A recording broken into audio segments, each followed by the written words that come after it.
میرے اور آپ کے آقا و مولا نے ارشاد فرمایا قیامت کے دن میرے سب سے قریب وہ ہوگا جو کثرت سے میرے اوپر درود پڑھنے والا ہوگا۔ تو یہ حضور کی قربت کا ضامن ہے درود، تو اس لیے اپنی اولاد کو حضور علیہ السلام پر درود پڑھنے کی ترغیب دو۔ بچپن میں ہی اپنے گھر کے اندر مجالس درود قائم کرو، روزانہ کی بنیاد پہ ہو تو بہت اچھا، نہیں تو ہر 8 دن کے بعد ایک دن ضرور متعین کر لیا جائے۔ جمعۃ المبارک کے دن کثرت کے ساتھ درود پڑھنے کی ترغیب دی گئی ہے، اور فرمایا اس دن فرشتے حاضر ہوتے ہیں۔ تو حضرت ابو درداء رضی اللہ تعالی عنہ نے عرض کی یا رسول اللہ صلی اللہ علیہ وسلم، آپ کی حیات طیبہ میں تو ٹھیک ہے، لیکن جب آپ انتقال کر جائیں تو کیا اس کے بعد بھی یہ عمل جاری رکھا جائے؟ ابن ماجہ میں یہ روایت موجود ہے۔ تو حضور علیہ السلام نے حضرت ابو درداء سے فرمایا ہاں میرے وصال کے بعد بھی اس عمل کو جاری رکھنا، اور ساتھ ارشاد کیا کہ ان اللہ حرم علی الارض ان تاکل اجساد الانبیاء فنبی اللہ حی یرزق، اللہ نے مٹی پر حرام کر دیا ہے کہ وہ نبیوں کے جسموں کو کھائے، نبی قبروں میں زندہ ہوتے ہیں، ان کو رزق بھی دیا جاتا ہے۔ تو کہا کہ یہ میرے بعد بھی میرے اوپر درود کے سلسلے کو جاری رکھنا۔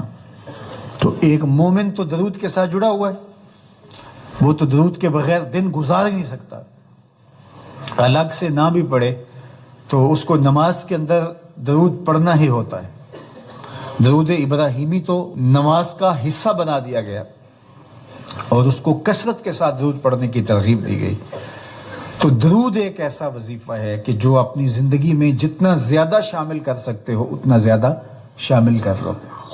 ویسے بھی درود پڑھنے سے بچوں میں تقدس پیدا ہوتا ہے، بچے پاک دامن رہیں، عفت مآب رہیں، ان کی طبع میں تقدس رہے۔ آپ چاہتے ہیں، ہر ماں باپ چاہتا ہے، اور پھر دور موجود کے اندر جو فتنے ہیں تو بہت ضروری ہے کہ ہماری اولادیں تقدس مآب رہیں، تو ان کو درود کی ترغیب دو، تو اس کا عملی نتیجہ یہی ہوگا کہ ان میں تقدس کا جوہر پیدا ہوگا، اور ان کی عصمت کی حفاظت رہے گی۔ اور درود شریف پڑھنے والے بچے اور درود شریف نہ پڑھنے والے بچے دونوں کی عادات میں فرق ہوتا ہے۔ درود پڑھنے والوں کی طبع میں رقت، لطافت، نرمی، محبت، شفقت جیسے جذبات پیدا ہوتے ہیں۔ یہ درود شریف کا عملی نتیجہ ہے۔ بعض لوگوں کو شکایت ہوتی ہے کہ ہمارے بچے بڑے اکھڑ ہیں، بڑے تند مزاج ہیں، بڑے سخت گیر ہیں، تو اس کا علاج کیا ہے؟ تو اس کا علاج یہی ہے کہ ان کو درود کی تسبیح دو۔ درود اکڑ توڑ دیتا ہے، طبیعت کی تندی نکال دیتا ہے، طبائع کی تلخیاں ختم کر دیتا ہے، محمد عربی کے نام کی مٹھاس پیدا کر دیتا ہے۔ حضور کا نام شہد سے میٹھا ہے، دل آویز ہے، کھنڈ میں اتنی مٹھاس نہیں ہے، شکر اور گڑ میں اتنی مٹھاس نہیں ہے، شہد میں اتنی مٹھاس نہیں ہے، قند اور نبات میں اتنی مٹھاس نہیں ہے جتنی نام محمد میں رکھی گئی۔ ان کا نام لبوں پر آئے، میٹھا میٹھا منہ ہو جائے، ان کے بول بہاروں جیسے اور اصحاب ستاروں جیسے، ان سا پیارا اور نہ کوئی، ان سے بچھڑ کے لکڑی روئی، جب وہ سیر کو جایا کرتے سر پہ بادل سایا کرتے۔ میرے شہر کے ایک پنجابی شاعر ہیں، انہوں نے تو قلم ہی توڑ دیا نا، تینوں سینے دی میں ٹھنڈ آکھاں، اگر آپ کا ذوق ہو تو، تینوں سینے دی میں ٹھنڈ آکھاں، شہد گلاب تے کھنڈ آکھاں، تینوں نبیاں دا میں لاڑا آکھاں، تیرے ہجر دے وچ میں ہاڑا آکھاں۔ تو ان کا نام ہی میٹھا ہے، دل آویز ہے۔ تو درود غصہ ختم کرتا ہے، طبیعت کی تلخی اور تندی مٹا دیتا ہے، اکھڑ پن ختم کرتا ہے۔ تو آپ اگر چاہیں کہ اولاد اکھڑ ہے تو ان کو کسی طرح درود پہ لے آئیں، درود کی تسبیح ان کے ہاتھ میں دے دیں، تو ان کی طبع میں نفاست بھی آئے گی، ان کی طبع میں لطافت بھی آئے گی، ان کی طبع میں رقت بھی آئے گی، ان کی طبع میں محبت بھی آئے گی، ان کی طبع کے اندر جو ہے وہ لیاقت بھی پیدا ہوگی۔ درود پڑھنے والا بچہ ذہنی استعداد میں درود نہ پڑھنے والے بچے سے بہتر ہوتا ہے. یہ بھی آپ تجربہ کر کے دیکھ لیں. 2 بچے برابر ذہنی استعداد رکھتے ہوں اور ان میں سے ایک بچہ درود پڑھتا ہو اور ایک درود نہ پڑھتا ہو تو درود پڑھنے والا بچہ آگے ہوگا. یہ درود کی برکتیں ہیں, یہ درود کی رحمتیں ہیں.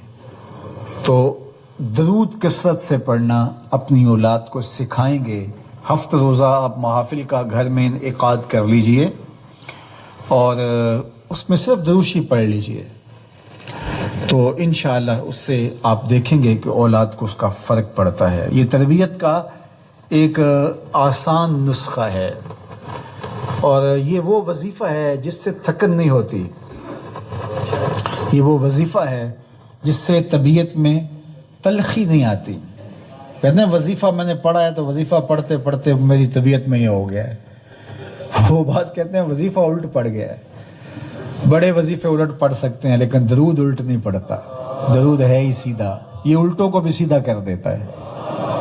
تو درود پڑھیں اور یہ منہ بھی میٹھا رکھے گا, یہ دل بھی ٹھنڈا رکھے گا, یہ دنیا بھی ٹھنڈی رکھے گا اور آخرت بھی ٹھنڈی کر دے گا.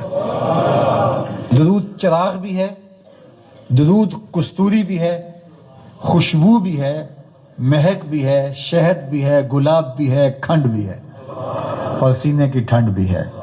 تو درود اپنی طبع کے اندر اچھی طرح سے راسخ کر دیں اور اپنی اولادوں کی طبع میں اس کو راسخ کریں. اس سے آپ عملاً دیکھیں گے, میں سالوں کی بات نہیں کرتا, اشروں مہینوں کے اندر آپ فرق پڑتا دیکھیں گے.